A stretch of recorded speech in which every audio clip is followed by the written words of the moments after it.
trust your instinct is one. Yeah. Because if it is something you already know, this is what I like to do, and then you want to continue doing it, trust what you think is right, and you be your audience. Yeah. Your audience are not your friends, and not your relatives or your wife or your children or your. They're all going to be new people. Yeah. There's a whole. There are 7 or 8 billion other people in this universe. You are doing it for them. You are not doing it for the people you know, and don't judge by what the people you know think.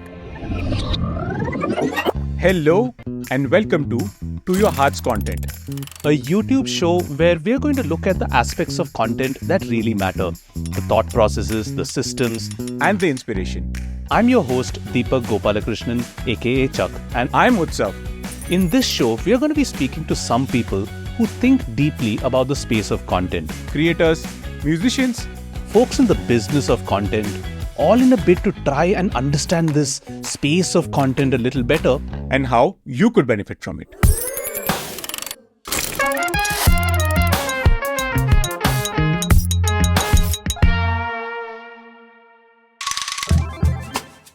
Our guest this week is Gopal MS.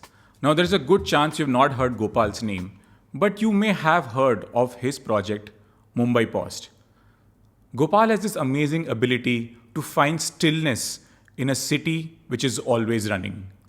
Bombay or Mumbai, depending on which generation of life have you lived in Bombay. We talk about the story of Bombay because that is his muse. We talk about how Bombay is also the story of people who are marginalized, whether they be animals, whether they be communities, or whether they be parts of the city itself. He has a beautiful way of finding layer upon a city which has already been studied to death by every single possible art form. What I love about Gopal is how thoughtful he is, how much trust he has in his process, and how he has been creating content in some form or the other for 20 years.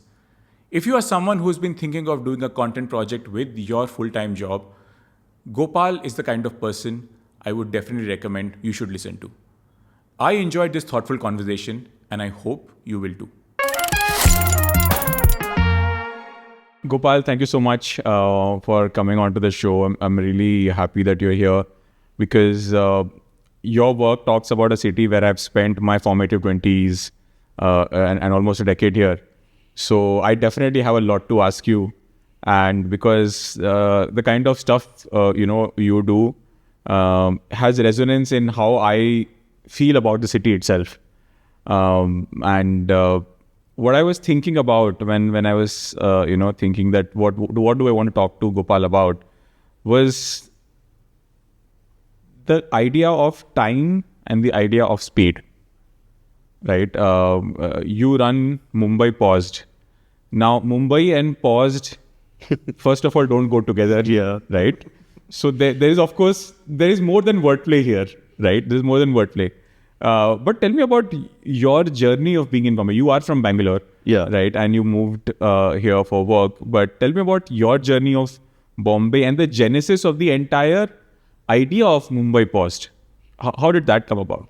Okay, I moved to Mumbai in 2000 for advertising. And advertising at that point of time was better in Bombay. And so I moved here because I was looking for a job. So I took a train and came here and started looking for a job. And within a week, you get a job here, which is very unique in Bombay. You had the quintessential Bombay experience right off the bat. Yeah. I mean, not a great paying job or something. You get something to start out. You start off with, and then you struggle your way up. And that's actually almost all Bombay stories. Yeah. I mean, that could be the slogan for Bombay, struggle your way up. Yeah, struggle your way up. And I fell in love with the place and the monsoon and different, it was the people of the day. It is always the people actually, And surprisingly, the photography part actually didn't happen in Bombay. It happened in Bangalore. Because in between, I was in Bangalore for a few years working there. I had to move because of personal reasons, and my wife gave me a camera. And the thing in advertising was that I was spending all my time in office, and never out there, because you're working almost every day, except for Sunday when you sleep. And then you have no contact with the world. This is before the digital advertising. So what happens is I'm writing ads for for a powder or for salt or any product, and you don't know who the customers are across you because you're always stuck in a cubicle or you get a brief, but then it's very limiting way of understanding the customer. yeah, you have your planners who are sending you the TG and all the different services. So it made no sense. So when I first got the camera, my idea was to take the camera and take pictures of ads and people and signages. Little like when you don't know the world, the first thing you look at the world is through advertising because that is your job. And then when I started in Bangalore, what used to happen is I used to go on a scooty to work. And it used to be from Sanjay Nagar where I used to stay and Indira Nagar, which is where my office was. Right. So I had a scooty and I used to go and it was a small camera. So I had it in my pocket. So I thought I'll click pictures of things on the way. What camera was this? It was a Canon Power Shot. So was it a digital or was It was a digital camera. Yeah, I'm a purely digital person. digital person? No, fair enough. Because then if you had said film, that would have opened up another line of inquiry altogether. No, I'm like him. I'm a internet evangelist. Yeah. Okay. But in my own way. But yeah, I mean, I like the internet. Yeah, the Power Shot is a great camera. Yeah. So I mean, the digital cameras had just become cheap. Yeah. And exactly. And Flickr had just come in.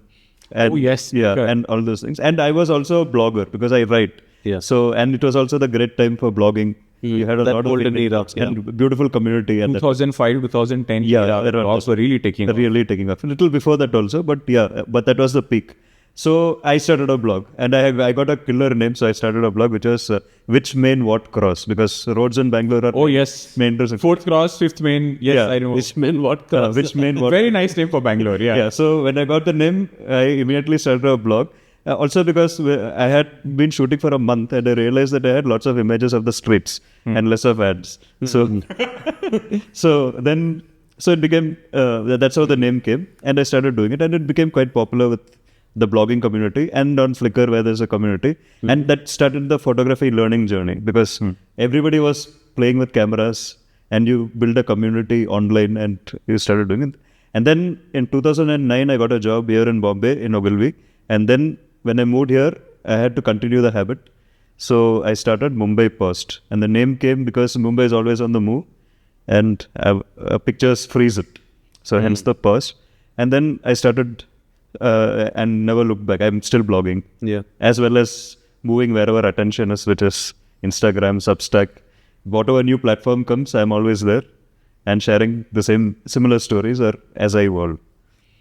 So, on Mumbai Paused itself, right? Like one of the things I think I realized maybe somewhere around year 6 or 7 of living in Bombay over the 10 years when I lived here was this thing I told myself that, sorry Bombay, I refuse to run, right? Because I was just so tired of running around in this city, right?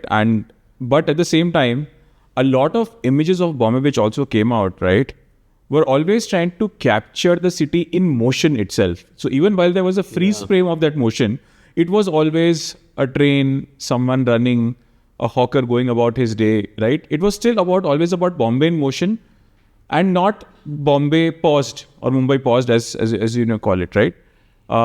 So first of all, where did this thing of centering all your photography and all your writing around the idea of pausing Bombay? Okay, the name came first, like all advertising. There's a creative admitting that the idea came first and the strategy came later. Strategy was fitted to it. Yeah, there was always a strategy, but not from the name. It was always probably I always had a love for the city. In the sense, I'd like even though I didn't realize it. Probably I like city. I like people observing. Also, I'm invisible in the sense I'm the old internet person where you always had like we all have different names. Like he's Chuck. I'm Slogan Murugan. I used to be Slogan Murugan before photography and still am in advertising. And then Mumbai Paused. So you have different which main what cross. And before that in 98, 99 I used to have a magazine called the Bangalore Torpedo when I was in Bangalore. That's how my internet journey started. So I was always been, I didn't live before the internet. I only started realizing what life is after the internet came. So I'm a complete internet person, but an invisible person. This is, I just like this whole thing about internet where you share things, which I continue to do. So I forgot the question. No, the question was that how did you choose that paused is the thing you want to center your entire photography and writing about Bombay on, Mumbai Paused as an idea?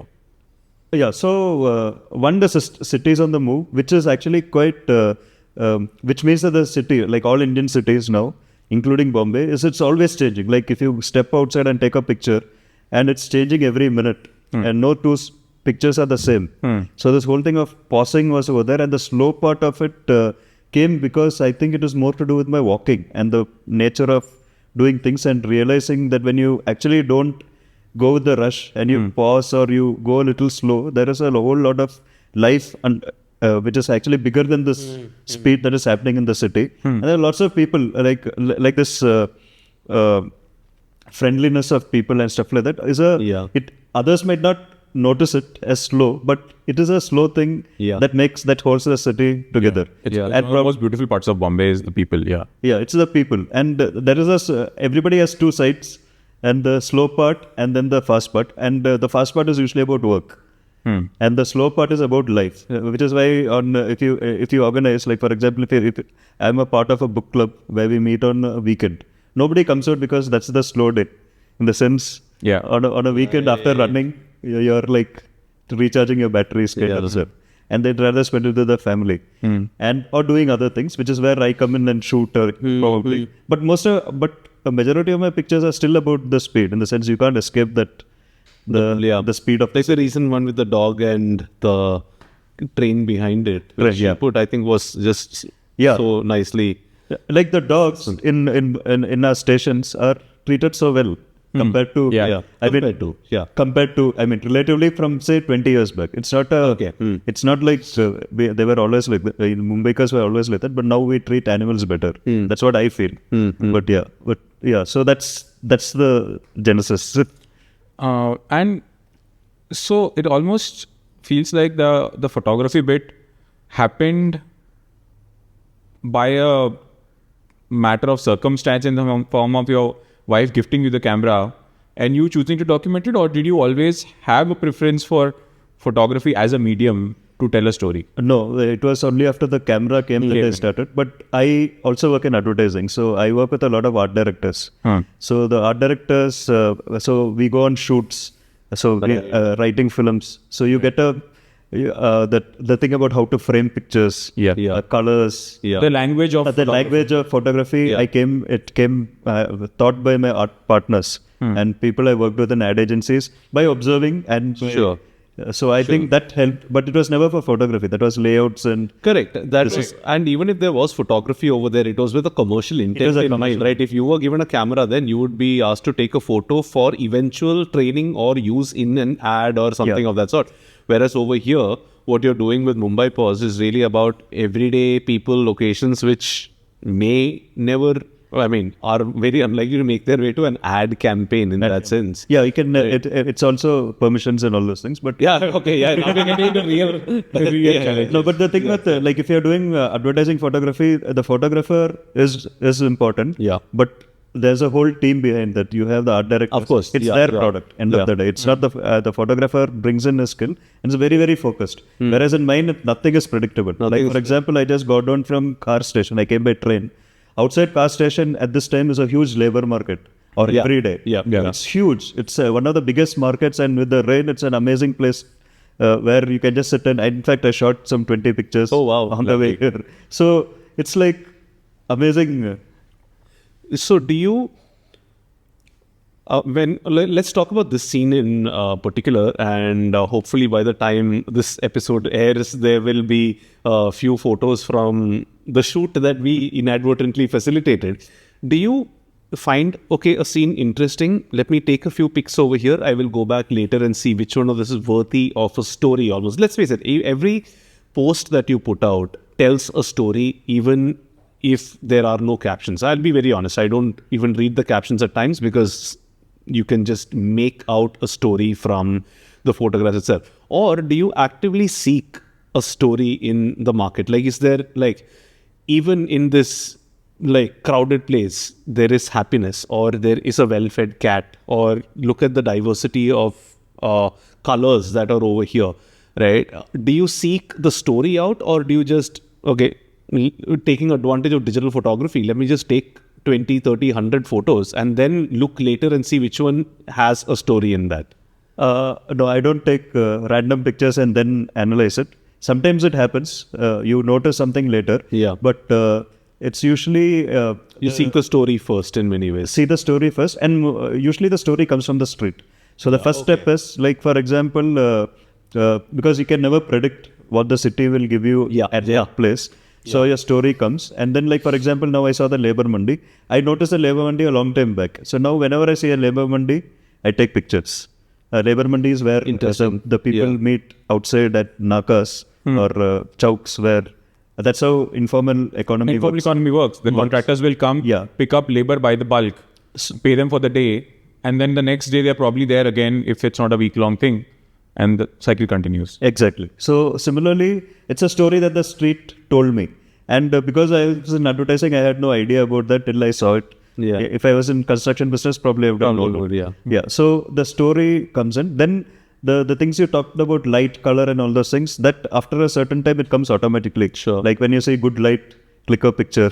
When you see colors, all that composition, the crafting of that comes automatically. But the story, in my case, is every picture which I post is almost 95% of them are about the city. Correct. Like if I take a picture of somebody, I tell the story of the city and not of that person. In the sense, the relationship. Yes, absolutely. So that is one rule that I follow every time. That's nice. That's interesting. So it makes it very easy from a brand perspective. So your subject is this. Well said, by the way. Brand perspective, In the sense, it's Bombay. It's Bombay. Mumbai. These are all advertisements or whatever for Bombay. It's a commentary on Bombay. It's a commentary on place. Not necessarily of the people saying that, oh, this could be a setting somewhere else. It is quintessentially the spirit of Bombay channel through your photographs. Correct. And the relationship of the people with it. The city. And if there are no people also, there'll be signs of people, there will be things people did, all those things. You don't even have to shoot people to show the city. So what is it that you seek? Because the story comes first rather than the photograph that you take. What do you seek? What is your radar tuned to? Okay. If that makes sense. I know it's a very random question. See, after many years, realization is it's a learning process. In the sense, I like to know new things about a place or about new things. Okay. So, you're a trivia, you like trivia and quizzing and stuff like that. So you notice things and you remember it, and it's like that if you have second nature. If you have a hammer, everything looks like a nail. So you're going from that lens, in your case, almost literally, and you're seeking stories out everywhere rather than learning about the city. To you. Yeah, it's about the cities.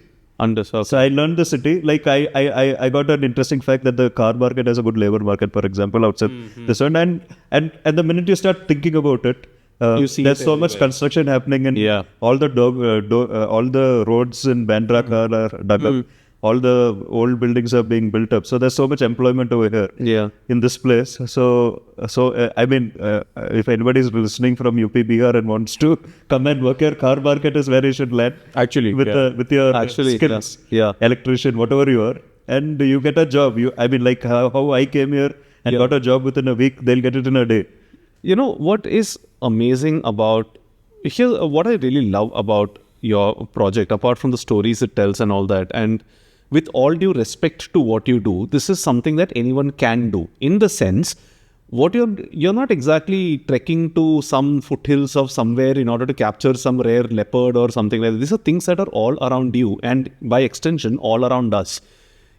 And you have chosen a very specific lens to channel what you are exposed to through, right? You say, I am going to capture the spirit of Mumbai through photos. Now, for somebody else, it might be the sounds of the city. For somebody else, it might be not even related to the city, but just the relationships people have with each other, and just capturing very intimate moments of people just looking at each other, a policeman smiling at a bike guy, or whatever the things. And these are all things around us.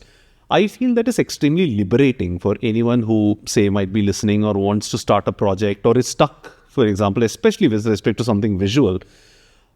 Because there is always an idea, there is always a lens, there's always a frame through which they can look at the world around them, and suddenly oh yeah, everything fits into this. I'm sure when you go outside, if this is the way your brain is working, like from your trip to here, you would have had some 10, 15 different thoughts about the city, and this photograph or this scene could fit that story. And I think that's kind of liberating. It makes it feel like there are infinite number of content possibilities, right? Especially with respect to photography or any medium for that matter. This is not a question, it's just an observation, because I think this is why I love projects like yours, because while what you do is amazing, the genesis, the starting of it is something that anyone really can do. You don't need to be a great photographer or a great observer or something. It's just like you've chosen a lens. Now let's test this hypothesis out and let's see whether it makes sense. Oh yeah, it does. Let's keep doing this. And you sharpen your own understanding of this. So I don't know, it's just a observation on my part. Like, what do you think about that? Have other people noticed this?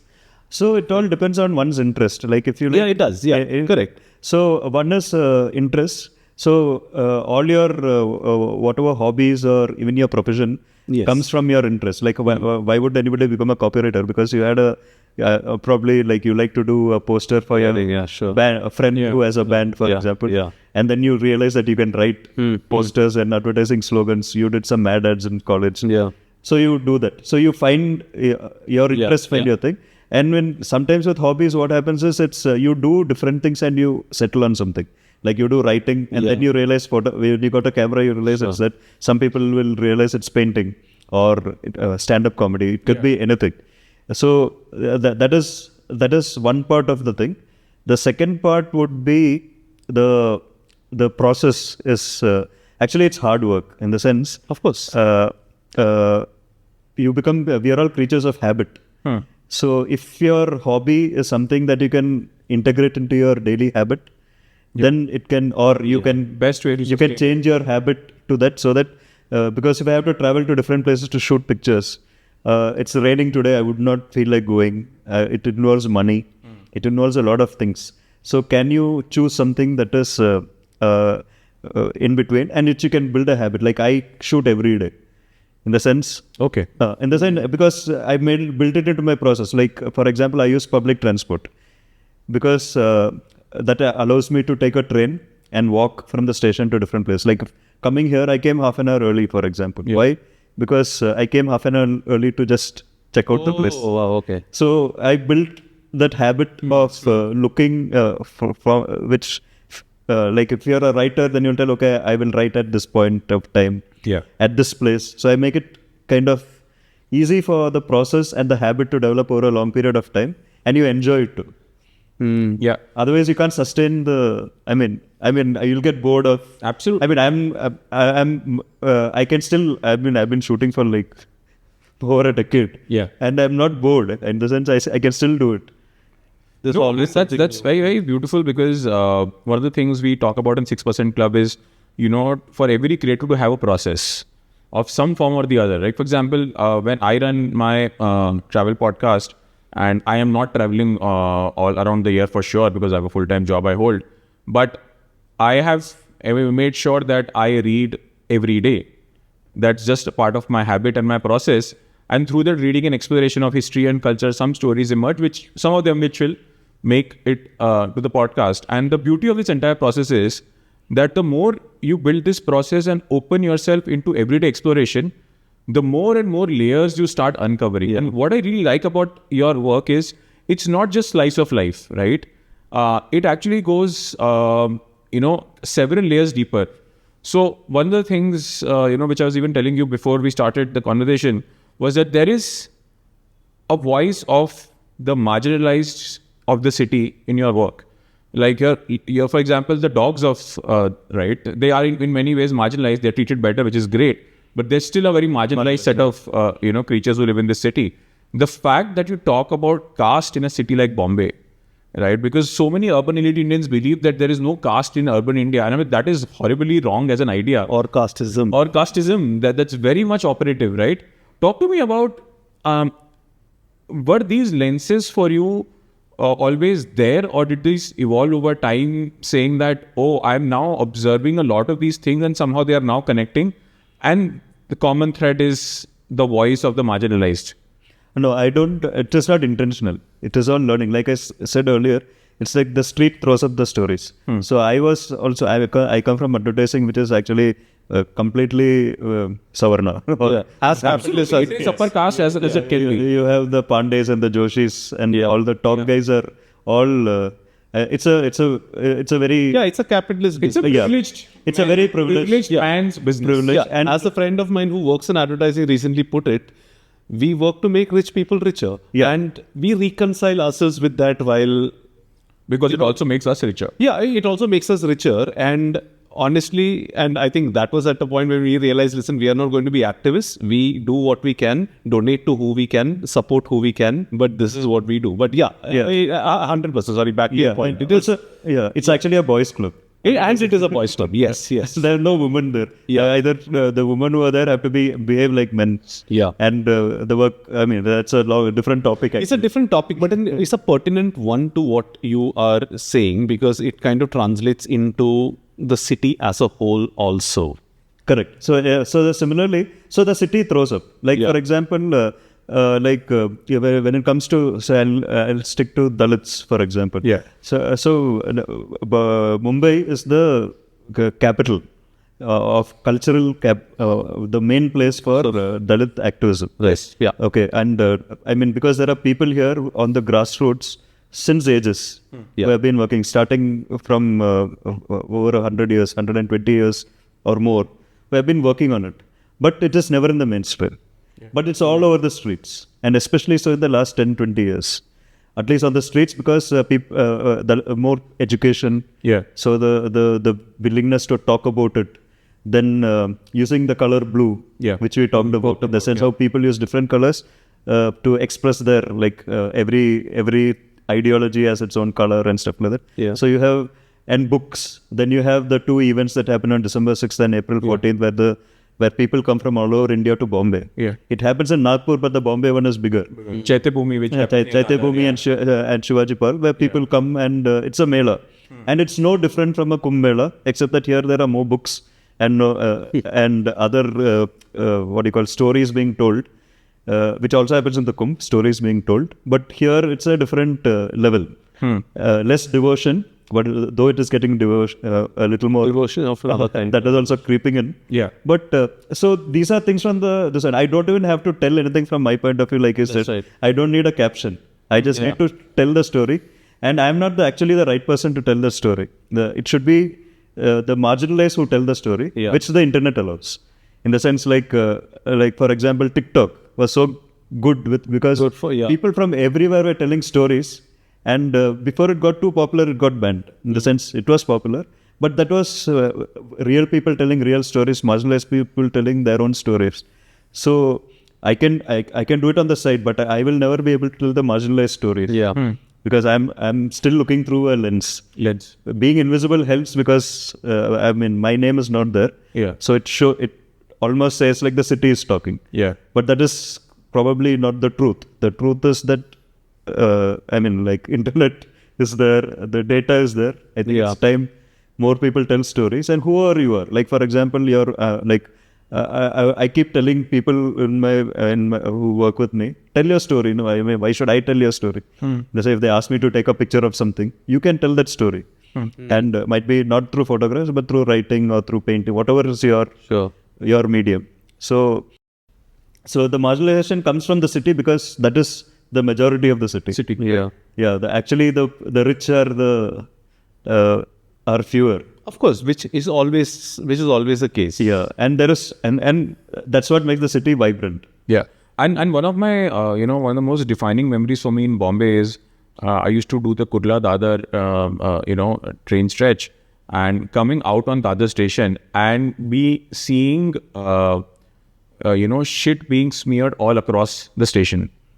Right, and for that 1 second when that happens, you are in complete shock, right? Because it's so visceral, the station is smelling and everything. But the moment you understand what is happening, why it is happening, what is the message trying to be conveyed, why using this as a medium because of the entire history of Dalit marginalization and the kind of jobs they have been asked to do, and also trying to shake a city which just accepts and normalizes everything, to get jolted and take notice, because the other station at 9 in the morning is a place, one of the things which I love to say is that is a place you can get away with murder. Because nobody has the time to stop and say, oh, someone's died. Okay. I have One less person to worry one less person to worry about. And sometimes the city can seem very cold and very apathetic and very calculating. Yeah. So, that kind of a thing then suddenly starts making you see the city in a completely different perspective. Right? Saying that, listen, these are the people I am not interacting with because of my biases, my privilege, the circles I move in. But they are also fighting to tell their story. And you are right, because if you look at so much of history, right? For example, there's a great book by Howard Zinn, which is called The People's History of the United States. Right? It actually talks about the history of the United States, not from the Civil War, but also from the perspective of black people, perspective of people who were gypsies or, who were hounded and marginalized. Native Indians. Native Indians, right? And that is actually something which is very well recognized in history, that you can tell a completely alternate history of a city from, depending on whose point of view, of the city from. Yeah. There are some movies or content series, I forget, sorry, these are pretty popular, but I don't know, but where the same story is told through the lens of 4 different people. That's the Rashomon thing, right? Yes, correct. The Yes, Rashomon effect. Sorry. Rashomon effect. Yeah. It's called The Effect, but there are some... is that the name of The Rashomon is a film. Is a film. So Yeah, it's there we like go. Sorry, this is how my the story of a murder told it from 3 or 4 different perspectives. Yeah. And then all of them feel like right. And at the end of the film, you don't know which is right. which is right. Correct. And it's, of course, a meta commentary on the fact that there is no single version of truth. Yeah. There's so many truths. Yeah, history is written by the winners. Not just the winners, but also there are so many versions of the truths, and they are all valid because they are all complexly behaving together. And that, I think, reflects in a lot of your work also, because it's never, I have one insight and I'm expanding it into something. It's actually multiple insights weaved into a theme. Yeah. Right? Because a lot of writing, what happens when it is slice of life is to say that, hey, I saw something interesting. So, for example, the informal labor market we are discussing, you can talk about the informal labor market, but you can take it one level above and say that how the city provides opportunity at every level to everyone. You can take it also one level that this is also the city of dreams for people like this also. It's not just about the corporate world or the Bollywood or the stock market. This is also a one way of people to rise. In fact, probably more. Even more, right? Because the sheer volume of people who are there are higher. So that's what I've really, really liked in the kind of, of your work you do in those terms. But one thing I want to understand, you have been on the internet for more than almost 25 years, if I'm not wrong, right? Yeah. And you said that, you move mediums as in where the audience moves. But one of the challenges with moving mediums is that when you start on a new medium, not everyone from the previous medium migrates, right? There are different audiences on different mediums. Which means that for a significant period of time, you are putting out work in that medium, but you're not getting any feedback. And that's something which a lot of new content creators say that, hey, listen, I put out so much work, but I'm not getting traction, for the lack of a better word. I'm not seeing people respond to it, right? And of course, we keep telling them that is how things are. But I want to talk about your experience of doing this, because this is clearly something you feel strongly about, and that's why you've switched mediums to get your stories to new audiences. Talk to me about that. Okay, so good thing about the internet is you can share. Yes. I mean, so I have this habit of sharing pictures as soon as it is clicked. I mean, the minute I do it, within either in a minute or within a day or two, it's out there. Oh, okay. On my Twitter, Instagram, wherever. So the car photo No, today, not yet. but it'll be out. It'll be out. On the way back. On the way back in the train, yeah. No, so, Yeah. So the sharing part is comes naturally now. So and this thing about attention and what people feedback is that one, you should ignore. I mean, unless you are in the business of advertising and somebody has paid you money to kind of track, you shouldn't check your reactions. But what you should do is talk to people. In the sense, if somebody responds to you, because all these places people either like or comment and stuff like that, and generally in every place you'll find somebody who identifies with you or hates you and will talk to you. You just like for example, a lot of people whom I talk to or whom on different platforms are people who are say interested in the cities or interested in photography. So if I take the people who are interested in cities, I have made friends because of that, because they reply. And they are not your regular scrollers. Correct. They engage. Engage. And it could be just one engagement, but it all adds up over many years. Yeah. So any project you do, you have to give it time, and you don't have to keep seeking feedback. Feedback, at least not get affected. So and when you go to different platforms, you meet new people. So what's wrong with meeting new people?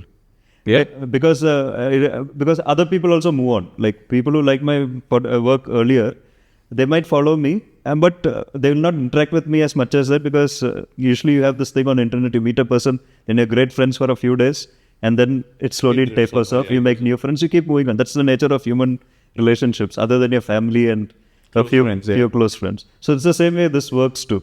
But the important thing is do what you love, and the rest will happen slow. And moving platforms is a natural thing online, because every time a new technology comes, it will come from a new person. So you move in there.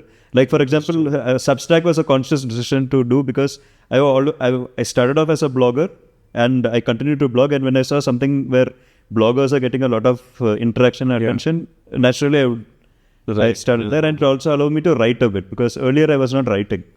Now I'm experimenting with writing, not much, it's still photographs, but 200, 300 words at least. So I start writing. So you're also learning. So when you move platforms, you get to know. And that's the fun of the internet. You have new things all the time. Yeah.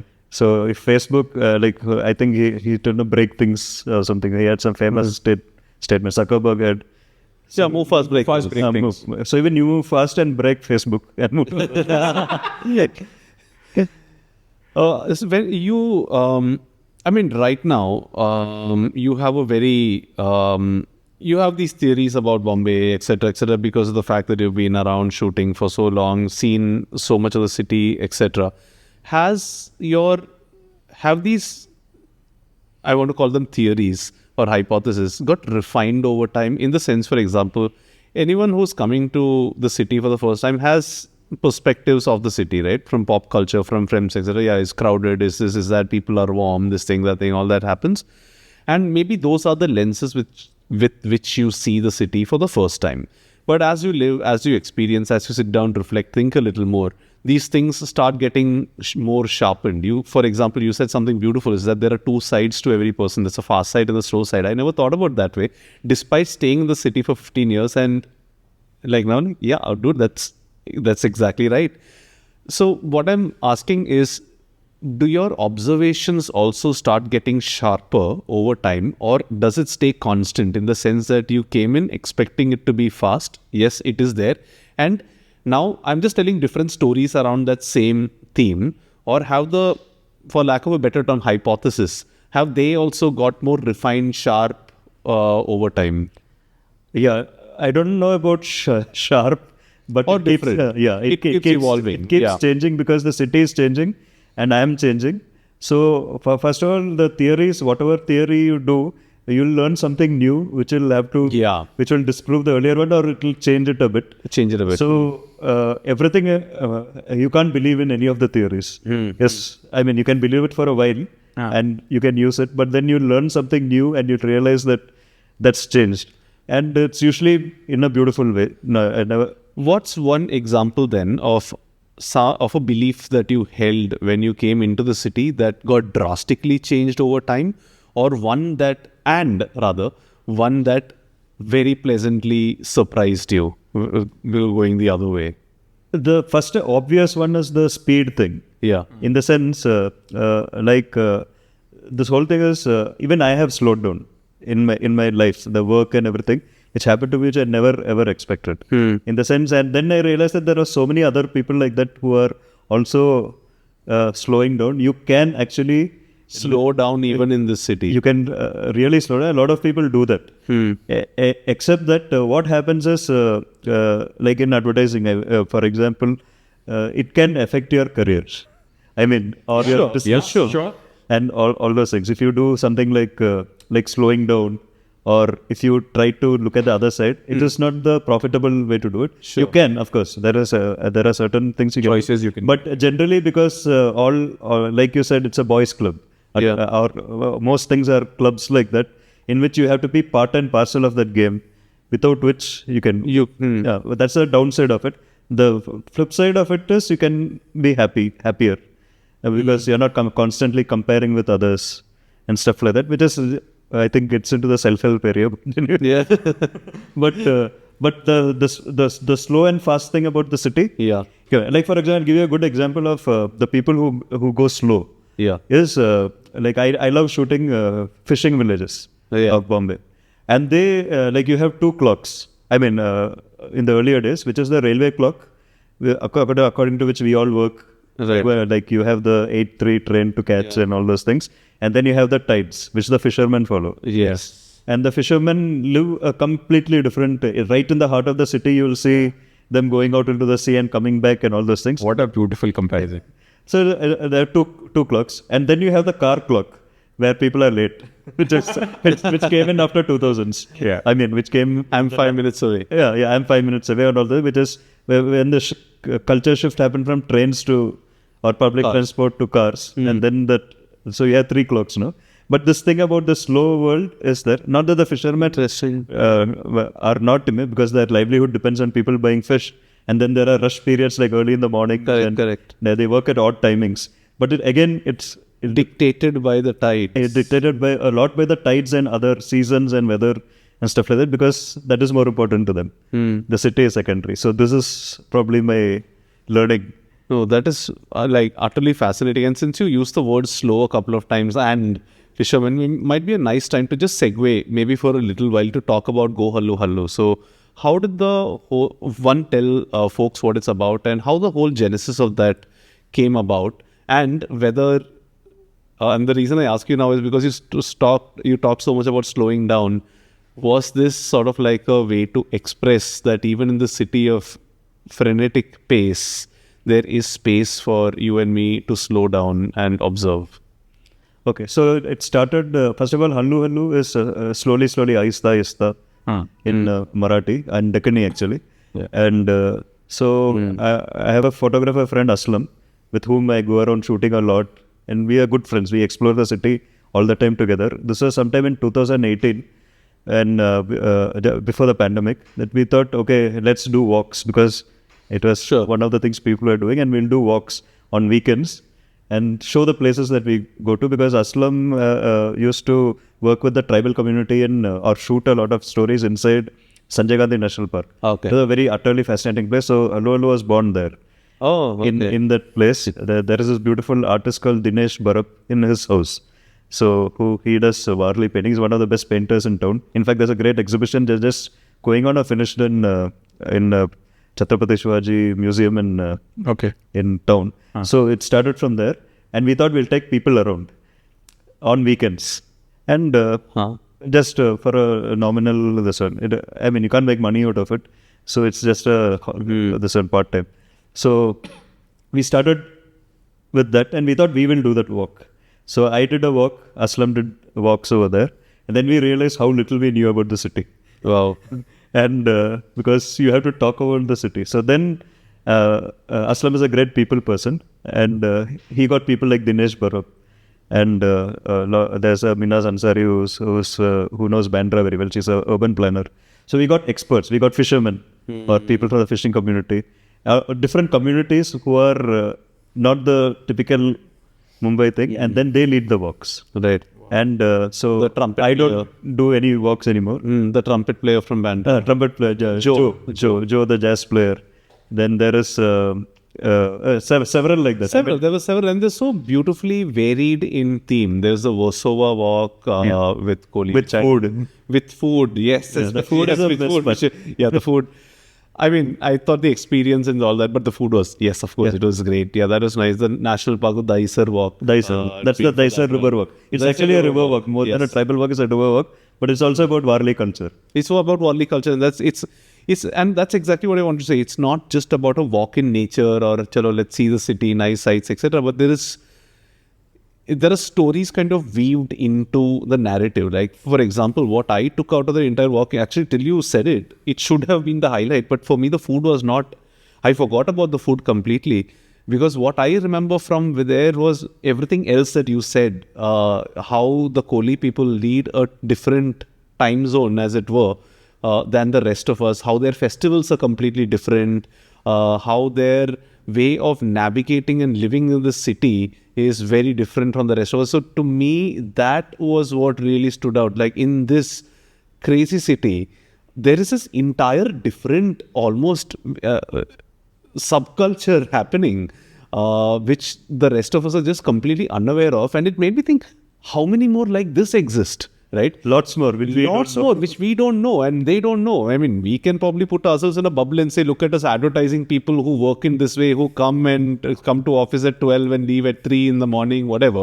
And maybe to an external person, that'll be like, all right, that sounds like an interesting subculture or whatever. But it's so fascinating that, like, these tightly knit communities, right? Be it because of profession, like us, or be it because of in some sense professional also when it comes to Kohlis, but also I suppose that's proper community, how they just coexist and feed off each other and are important for each other. Because in that walk, I remember Aslam telling us how this community is dependent on a completely different community. I think there was something about how the Kohli community is very dependent on the Muslim community for something else, for supplies or for something. I forget exactly. I forgot what it was for, but it's like so fascinating that it's not really what we Librandos might like to call a meritocracy. Like, these are cultures from those communities which have ended up feeding off and supporting each other over time,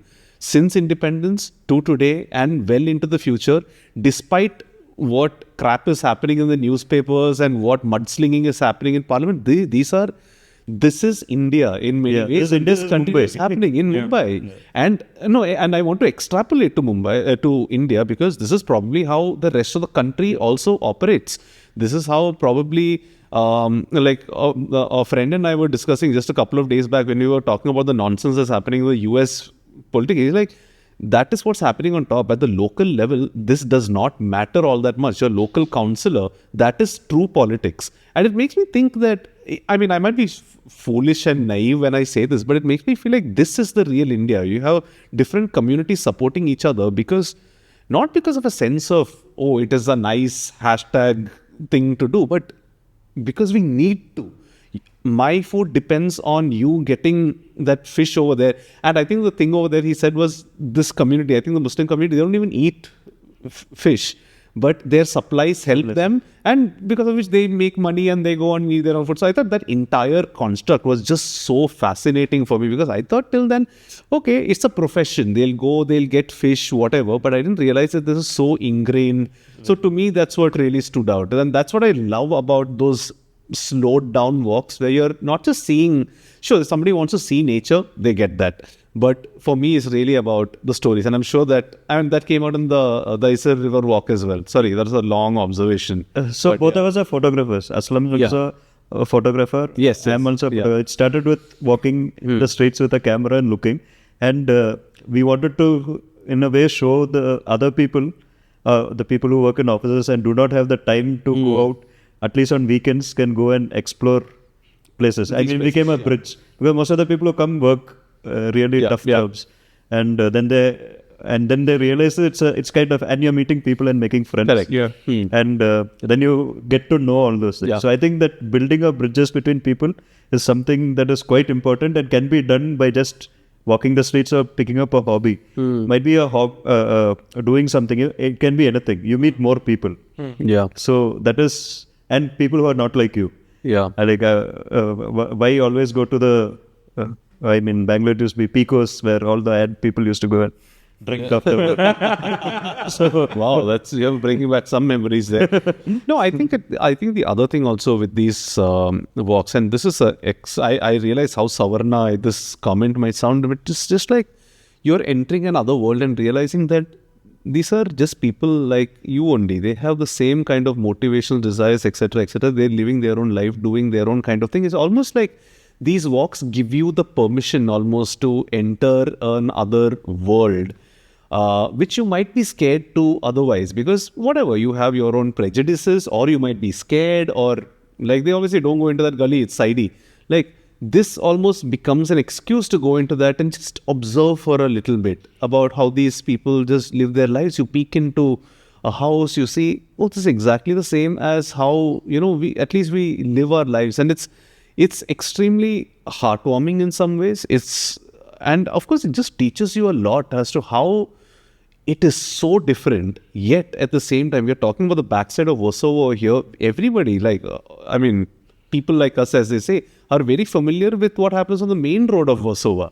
For example, this is just hardly 200 meters aside. It's like world is completely different. And to me, really, that's what blows my mind about this particular city. Like, you can take a 200-meter radius anywhere, and there are completely different communities, completely different ways, styles, everything. The three time zones that you said, I'm sure you can draw a circle where all three of these are prominent. There'll be a railway line, there'll be somebody living car line, and then there'll be coolies waiting for the tide. So it's like, to me, that's what's beautiful about at least this particular city. It makes me think every city will have some version of this. No, actually, I am in Mumbai. I live in Navi Mumbai. That's that city, but we won't tell anyone. So the thing is, I enjoy shooting Bangalore as much as, in fact, I started there. So Bangalore, of course, is amazing. So Delhi must be 10 times more interesting. Yeah. So there are people like me. There's the Delhi wala Mayank so Boston Sufi. Yeah. So he shoots Delhi. But he shoots Delhi.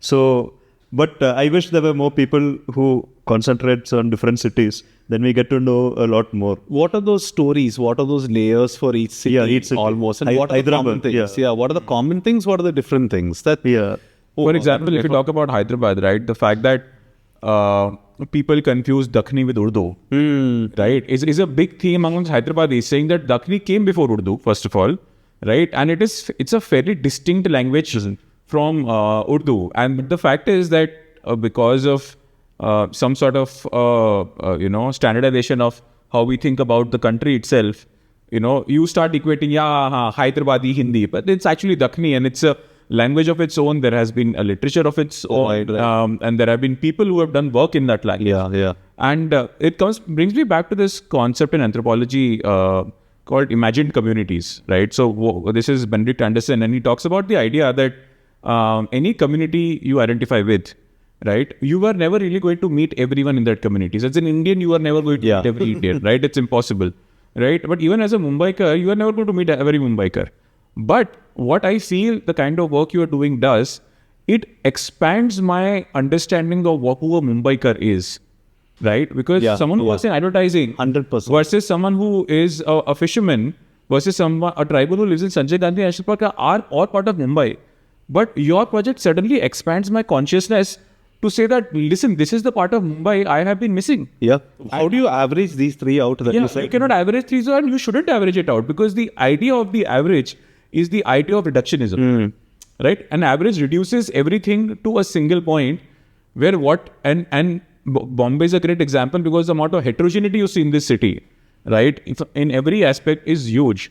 And I feel that is almost a service to humanity, where projects like yours, which document local histories, which document local cultures, do create that space to say that, oh, this is also us.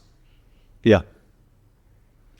We are lucky because we get a lot of storytellers coming here because of movies and advertising and all these creative. Delhi also gets quite a few of them. But in the popular culture, I think we could do with more of these. So we need more. I mean, I still believe that we are not creating enough content. No, fair enough. I mean, that's what the 6% Club is for. No, but jokes apart, Gopal. So, while you have no doubt got a lot out of the project that you're doing, and so do your followers like me and Utsav, seeing new layers of the city that we have lived in for so long, has this affected I mean, it might be too grand question to ask for what is essentially a photography project, but have you been pleasantly surprised by, say, people's reactions? Have, I don't know, people who work in local government reached out to you? Because also you organize walks, you have done zines before, so you are more than just a collection of photos in some sense. You are a little more public than just that, even though you don't necessarily put your face out there all the time. Has it led to anything? Like, are you also like driven by, I don't know whether like wanting to make changes to, too grand or out there, but has anything happened? Do you think something like that might happen? I have met a lot of people.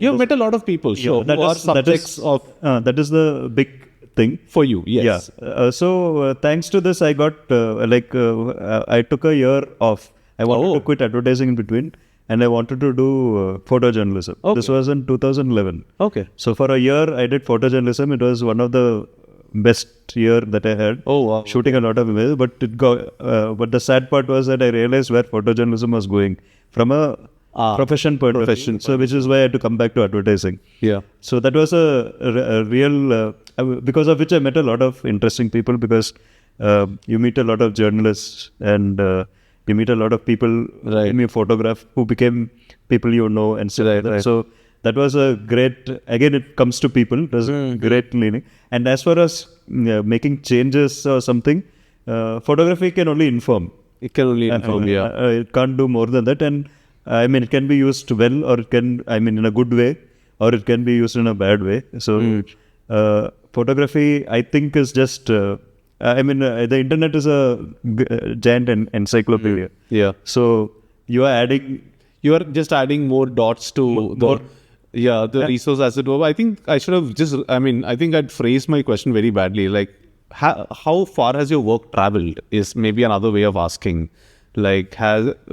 Who has shared it in order to make a point, for example? Or has it been displayed somewhere? Not as a gallery of you. I know, like, you may not have ambition of doing that, but like, look at this photo. Like, it tells a story of the city, and we should do something about this. Anything of that sort? Yeah, there's this magazine in Bangalore called Citizen Matters. There are citizens thing. Then there is a question of cities, which is Bombay based. There are a few of these people who do content which is around cities. So it's very, very specific to what my photographs are. Yeah. And I think because I understand them, because nobody they can't afford one to take pictures. Get photojournalists. Even big newspaper agencies don't have photographers and stuff like that. So that, I think, because I feel it's a good use of what I'm doing. Yeah. For people to make a point.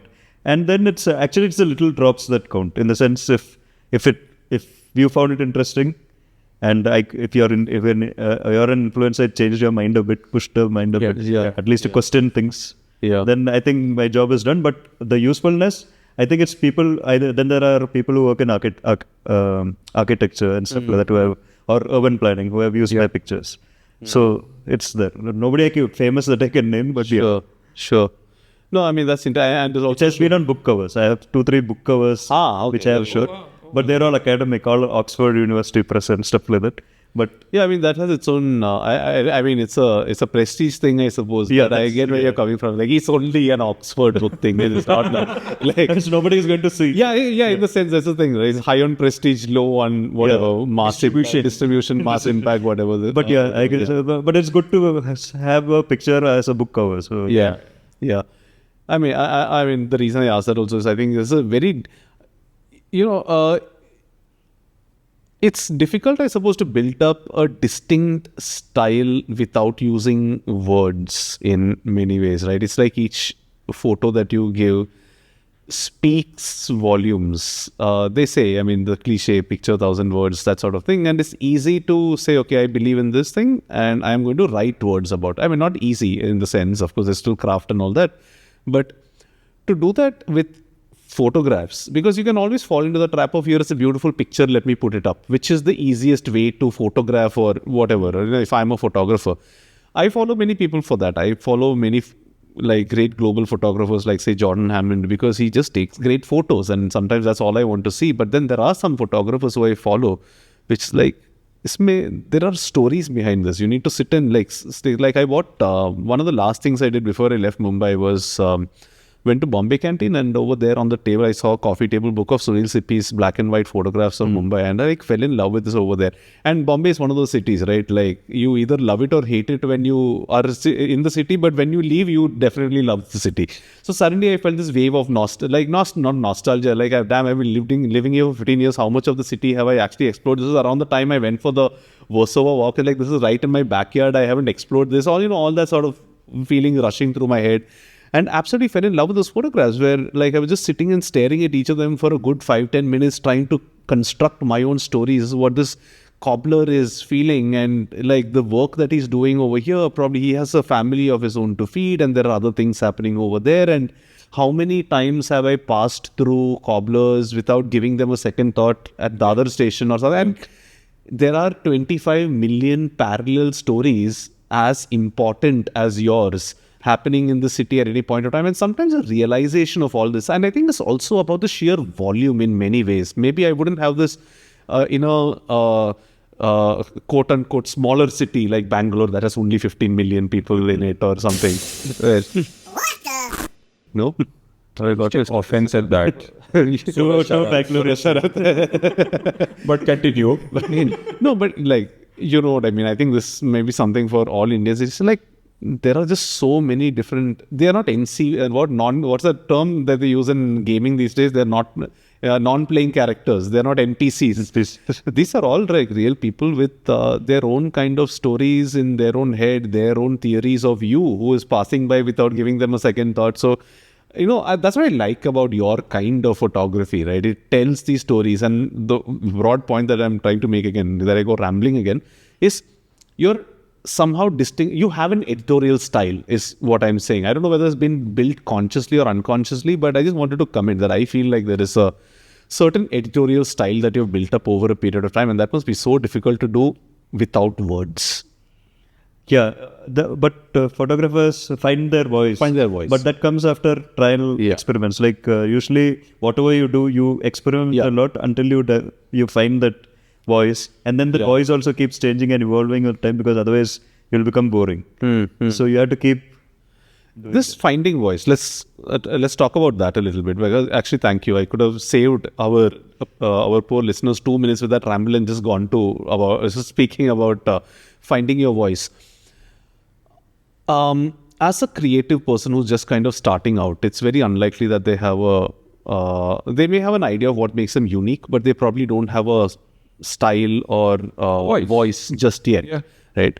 What advice would you have for somebody who's just starting out? And that's not specific to photography, but anything at all. Like in terms of, my advice would be there's eventually going to be a style that you will develop. You need to start and you will keep refining, asking yourself questions, see what you pay attention to, and you keep going along the way. Any advice you would have as somebody who's actually managed to do this in the toughest possible medium to build it on? Trust your instinct is one. Because if it is something you already know, this is what I like to do, and then you want to continue doing it, trust what you think is right, and you be your audience.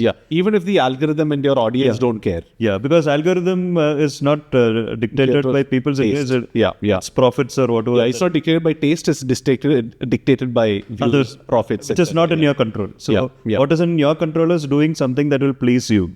In the sense, you know what you want to do and you want to do something better. So you keep doing it. And this feedback thing is very important. Because if I had posted a lot of streets and I got good feedback, and I got bad ones also, because on my blog, people who are following me are like journalists and people like that who suddenly saw Bangalore in the Bangalore they knew. I was shooting the Bangalore they didn't know. And these are journalists. No. They knew. I mean, the journalists knew. But they are not allowed to put those pictures or write about that in newspapers because of the work they do. Because this is the other Bangalore, just like Mumbai. There is the other Bangalore, which you could put it down to the pride for my own place also. Because I am originally from there, so I know the place. So that the little things I shot were something that only which everybody sees but never talks about. It could be like a simple shrine or a way a flower is arranged. Could be very simple things like that. And that was a good part of the feedback. the bad part of the feedback was from photographers, in the sense because I am shooting with a point and shoot and taking a picture, and at that point of time, the light, you could have framed it this way, you could have framed it that way. Now look at it. Either you can take it as a learning thing, or you get affected by it and don't do it, because you stop posting because people are reacting adversely or not reacting or ignoring you is one thing. And one more thing is, if you're posting pictures, your audience are not your friends and not your relatives or your wife or your children or your they're all going to be new people. There's a whole there are 7 or 8 billion other people in this universe. You are doing it for them. You're not doing it for the people you know, and don't judge by what the people you know think or don't think. Yeah, because they are colored. Yeah, your mother will always like your pictures. So, which is or they will say, "Okay, whatever." Yeah, you can ask your partner, husband or wife, because they can be critical. Like the whole advertising thing, like you bounce your ideas. That you can. That is usually healthy, but otherwise, don't do it for your friends and your tribe, your current tribe. Do it for the tribe who will find you. For the tribe who will find you. Yeah, that's a nice way of putting it. Yeah. So I think this is my advice, and keep at it. And keep at it, of course. Because it will develop into something else. Like you will eventually outgrow it into something better. Have you seen examples of this happen for anything else that you have done, or have you observed from all the other folks you might have spoken to? It works across all creative fields. It works. Even in advertising, it works the same thing, right? Yeah. I mean, in advertising, if you're a writer or whatever, 90% initially is rejected. I mean, about 1% of what you actually do comes out. It increases as you hone your skills. So it's the same thing. Even there, you get bad feedback. You don't take it to heart. A lot of people who quit because they can't handle feedback to heart. Correct. They take the feedback. They can't handle. Why is my boss rejecting all my ideas? There could be other reasons, like if you're, depending on... let's not get into why people quit advertising. That's a different talk show. Like movies, greatest, you have an entire locality of Bombay full of strugglers. Everyone knows what that is. We don't even need to say the locality. So whoever wants to get offended can get offended by that statement. Yeah, and they might not become great in film industry, but many of them have gone on to do so many other things. So many of them. In the sense, it's like, you find a creative outlet eventually. And in that sense, I feel that it's a very beautiful parallel of Mumbai as a city itself and a person who lives in Mumbai.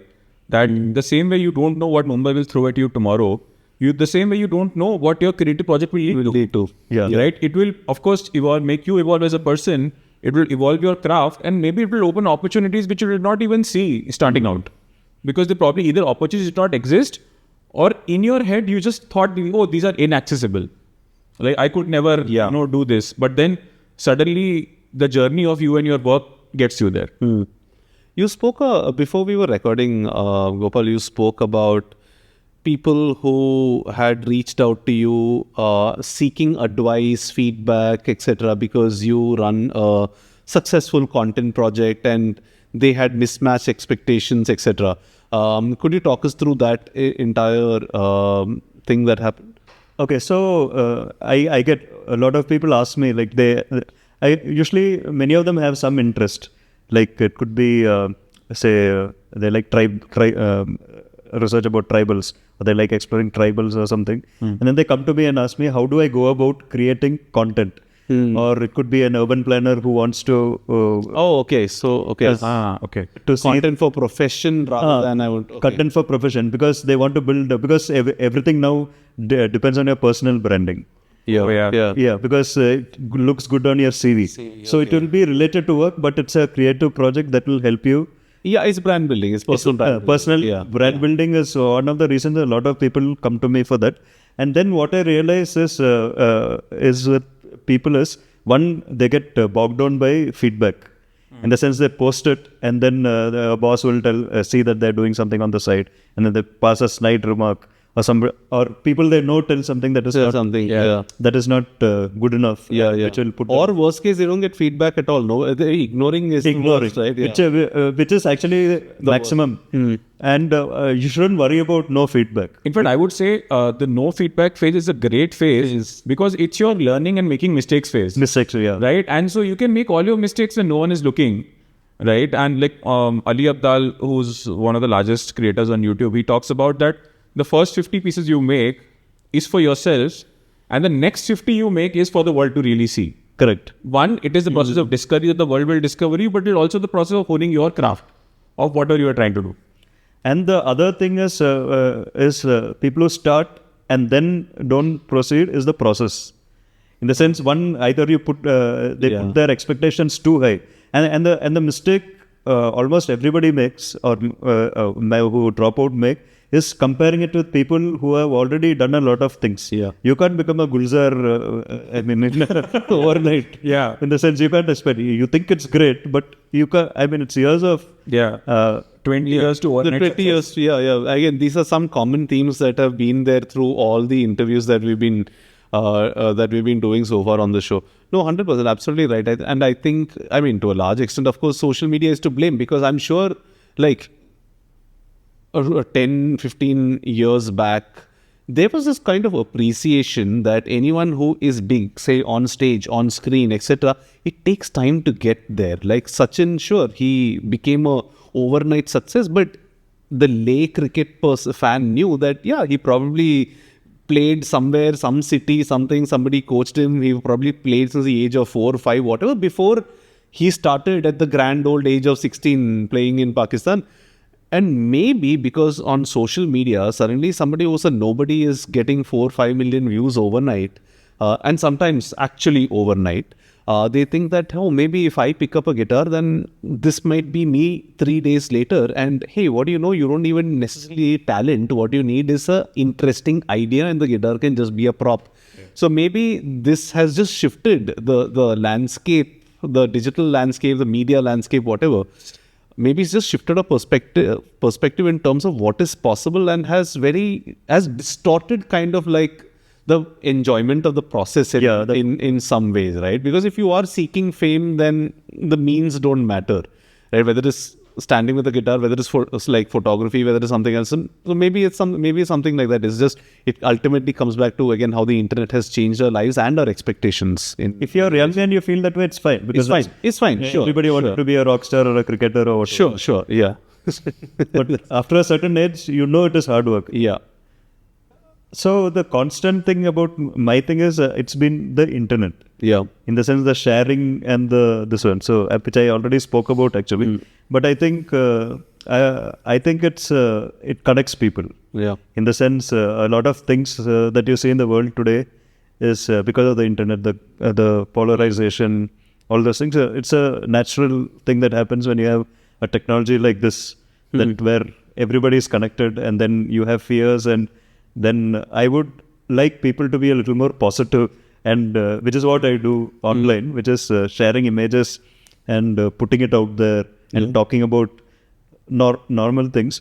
Let's use the internet for good. Yeah. In the sense by doing something creative and sharing knowledge. And more than sharing, before sharing, even absorbing. In the sense, because I think more than what I share, I absorb. Because I spend hours listening to, look at the variety, like you had books, of course, you have tons of books, but you can't read all that. But look at podcasts. Yeah. In the sense, there's a topic, like now, these days I'm like just listening to things about prehistory or ancient history and stuff like that, which is Paleolithic stuff and geology. All these things, it's so, the internet, it's everything. You, like if you take AI, you take perplexity, and you Google something. Prompt, you don't Google on perplexity. You prompt. You prompt perplexity, and you can get into rabbit holes and stuff like that. Do such stuff online if you're thing. And I'm a kind of in a way, I'm an internet evangelist. I think that is my thing about. I want people, even people who don't meet other people and are introvert, to go online and be a good human. It's almost like saying that let internet be that playground. Yeah. That everybody can play their own games. Yeah. Without having to worry about, oh, is this game good enough? Should this game be looked at other people? Yeah. Should a million people come and play that game? Right? You play your little own game. Yeah. There will be some people who will like it, who will come and play with you. Yeah. And that's all that probably there is to the internet and to life in that. Yeah. I mean, it's almost like you're evangelizing not just the internet, but it's almost like, it's a weird phrase to say, but slow traveling the internet. Slow traveling that. Yeah, that is what internet is. It is actually it can be used slowly. Yeah. And I think what you said, like internet being used for sharing also, I think what you specifically end up sharing with Mumbai Paused is you share perspectives, I feel, right? Be it voices that we wouldn't have encountered in our otherwise privileged lives, or be it even a perspective that even in a city as crazy and mad as this, there is space for you to slow down. Even if you have to run to catch that local train, the train is going fast, but you can still be slow in that journey, even in a crowded compartment. I think it's really about that little. Oh yeah, the pace is there, as in the physical speed, velocity, whatever is there, but I don't necessarily need to move my brain at that same speed. I can switch off completely for this entire journey and just observe the sounds around me.